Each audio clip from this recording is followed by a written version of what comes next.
Hola gente, ¿qué tal? ¿Cómo están? Bueno, hemos cambiado un poco de escenario y la idea es encontrarnos hoy otra vez con un videíto para teoría sociopolítica y de la educación. Como les había dicho en el encuentro anterior, un poco es poder preguntarse qué es el conocimiento, porque acá lo que vamos a hablar es del conocimiento construido científicamente que interpreta esto que es el hecho educativo. Las distintas corrientes y teorías que visualizan y analizan qué es este fenómeno educativo que utiliza como dispositivo la escuela, ¿sí? Considerando que educación puede existir desde otros formatos y de existir en otros ámbitos. Nosotros lo que estaríamos trabajando de alguna manera es esto, las teorías y el conocimiento de las ciencias de la educación. Bueno, para ello, en principio tendríamos que estar preguntándonos qué es el conocimiento científico, qué diferencia tiene con respecto al conocimiento del sentido común, y para después ir abordando un poco cómo se logra ese conocimiento científico a través del método científico y qué diferencia existe ese conocimiento, el modo de llegar al conocimiento desde las ciencias naturales y el modo de llegar a ese conocimiento desde las ciencias sociales.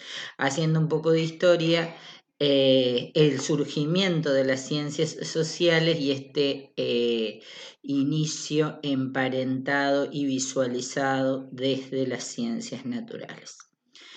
Bueno, entonces, para poder comenzar, uno se pregunta qué se entiende por conocimiento científico y si este es uno y para todos. En realidad el conocimiento científico es el que se logra a través de la aplicación del método científico.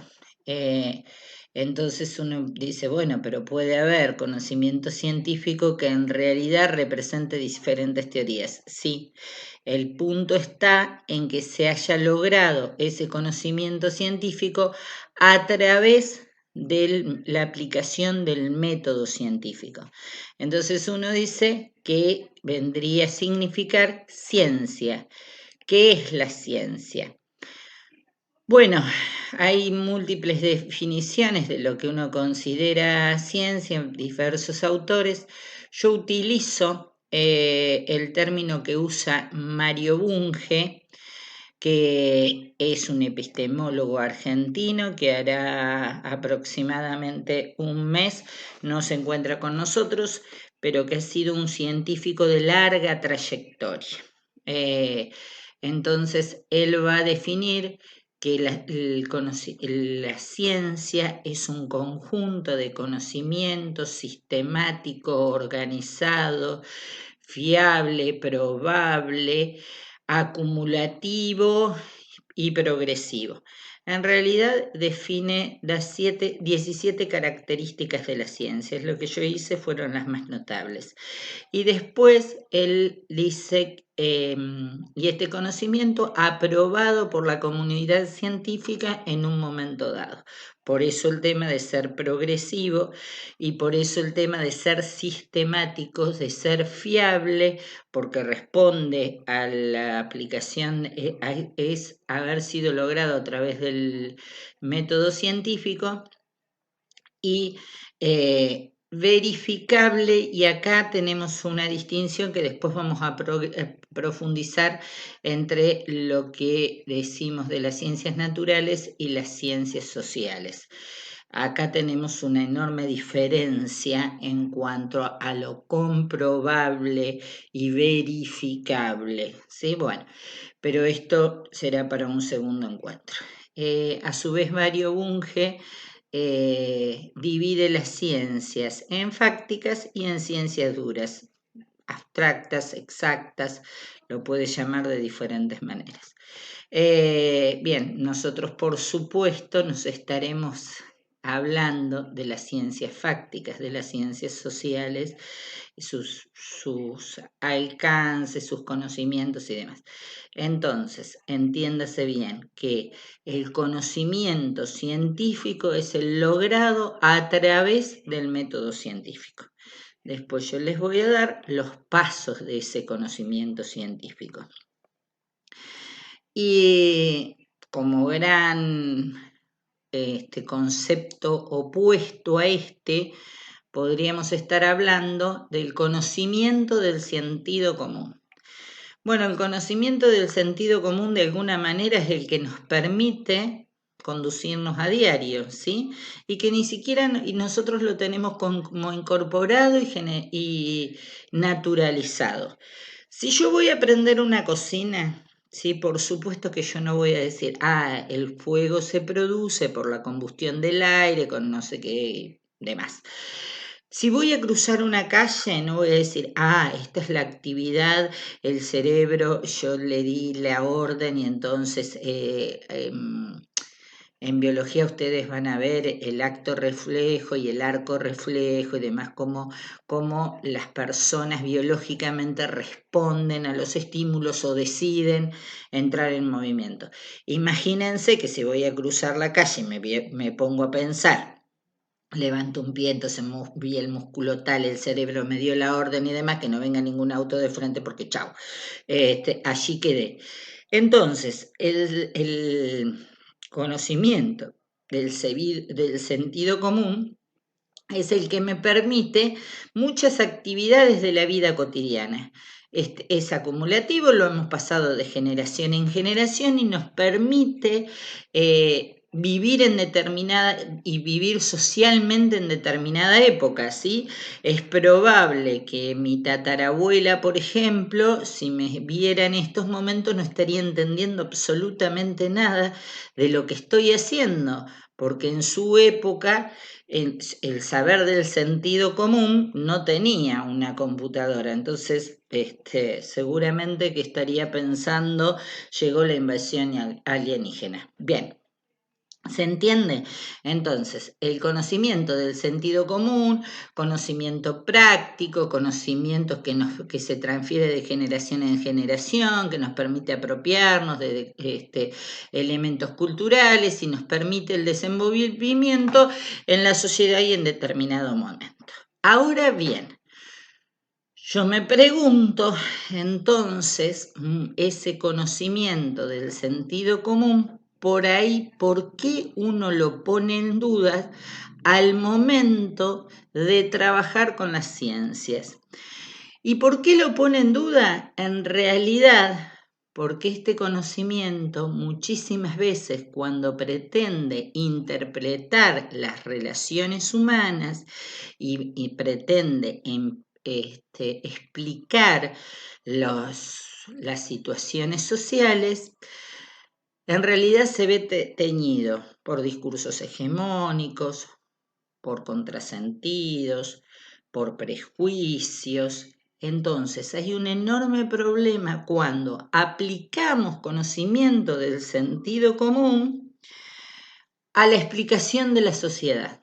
Y allí estamos en problemas. Y para ser un poco más clara, yo por ejemplo les voy a decir, los chicos, fíjate este chico, es hijo de tal, seguramente no va a aprender. O los chicos de antes eran más respetuosos. O la escuela, los chicos de antes aprendían más en la escuela que ahora. En realidad, ¿desde dónde estoy diciendo lo que estoy diciendo? ¿Qué teoría, qué elementos teóricos están apoyando lo que yo estoy afirmando?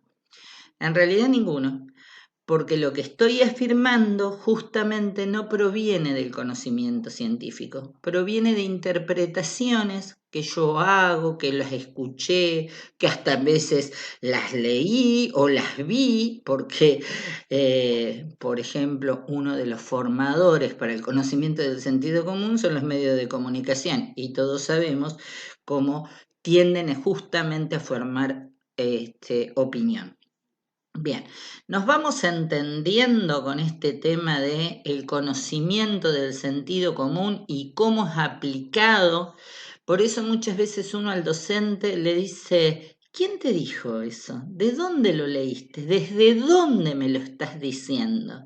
Cuando yo les pregunto desde dónde me lo estás diciendo, lo que les estoy diciendo es qué teoría, qué estudios, qué conocimiento científico me está avalando lo que vos me estás diciendo. En realidad ese es un gran problema que nosotros tenemos y por eso es que tenemos teorías sociopolíticas de la educación, justamente para visualizar esos hechos educativos desde los aspectos científicos y no desde las interpretaciones del cotidiano que nosotros hacemos. Bueno, yo hice un acercamiento a algunas características que tiene la ciencia y ahora voy a hacer un acercamiento a las características que tiene este saber del sentido común. Este saber del sentido común no puede citar fuentes. Miren, les voy a hacer un ejemplo que es clarito como desde el prejuicio y muy conocido porque muchas personas lo dicen. Los empleados municipales no les gusta trabajar. ¿Desde qué teoría me estás construyendo eso? ¿Qué te avala? ¿Desde dónde vos lo pudiste construir? En realidad no la tengo. No tiene que ver con, no lo podría estar comprobando. Entonces, es equívoco, no está fundado en ninguna teoría, es confuso. No tiene una progresión de decir, bueno, los trabajadores en sus inicios, eso no hay una investigación cronológica que nos permita llevar a estas afirmaciones. Entonces, es equívoco, es confuso, es justapuesto, no responde a ninguna construcción teórica. En definitiva, estas serían las características. Si yo le digo, bueno, ¿por qué me decís que los empleados municipales no les gusta trabajar? Y porque sí, ¿se entienden? No puedo dar las causalidades de las afirmaciones que yo hago, ¿sí? Este chico no va a aprender, te dicen muchas veces los docentes. ¿Por qué me decís esto? ¿Desde dónde me lo estás diciendo?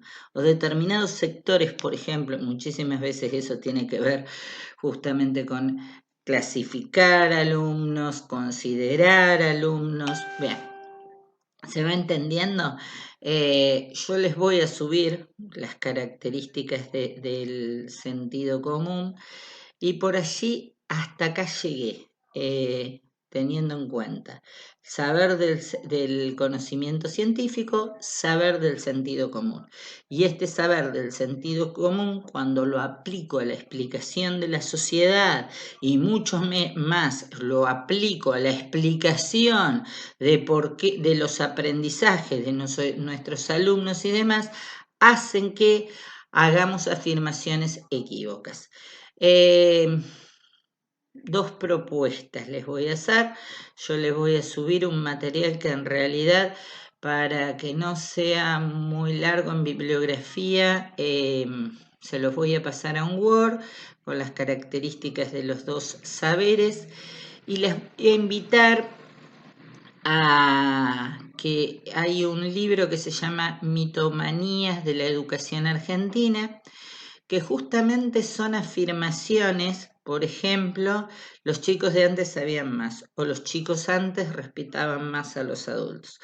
El autor hace esas afirmaciones y después explica por qué son equívocas, por qué están dichas y naturalizadas. Yo las voy a invitar que ustedes elijan una afirmación cada una y le escriban la afirmación, ¿sí? Y después puedan extractar brevemente lo que el autor explica de por qué eso es una afirmación del sentido común, por qué no tiene correlato con la realidad. Si hay dudas con respecto a esto, lo vamos trabajando. igual se los voy a escribir para que todos les quede claro. Mitomanías de la educación argentina es un libro de Grierson y Fanfani que está en internet, así que se los acercaré. Bueno, espero que les haya sido útil. Si no se comprendió, me lo preguntan. Este es un acercamiento al conocimiento científico y el conocimiento del sentido común. Luego nos abocaremos al conocimiento del conocimiento científico, perdón.